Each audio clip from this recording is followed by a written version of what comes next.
Wameingia hiyo kitu inaitwa broad base. Mimi sina shida na broad base, na hata sina shida naye kujoin broad base, lakini vizuri waambie wale mlikuwa na wao mkikula pamoja, nimeenda na sijaenda choo, nimeenda bahari na sirudi.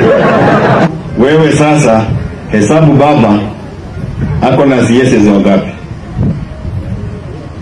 kwa hiyo serikali? Ako na BS wangapi kwa hiyo serikali?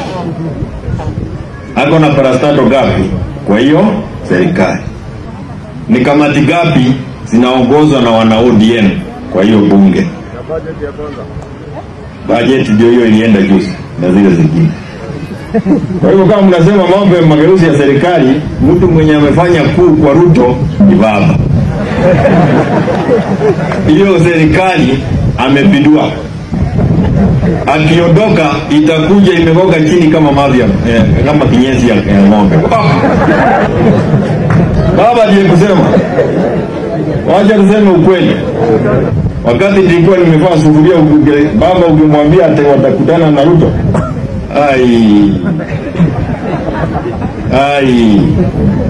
lakini kidogo nakosoa kitu. Wakati tulikuwa tunafanya maandamano, we were talking about the wage bill, the cost of living, high expenditure na mambo kama hayo. Now what we now have experienced in the last couple of months is increased wage bill, very high expenditure, new positions, everything that does not help a normal Kenya. Haya ni mambo lazima tuyaseme, na kwa sababu sasa baba hako ndani, sasa sisi tutakuwa tukiwa nje tunatandika wholesale. Ile tulikuwa tunasema kuva dereva kuva makanga. Sasa sijui ni gani yako position gani, sijui ni dereva au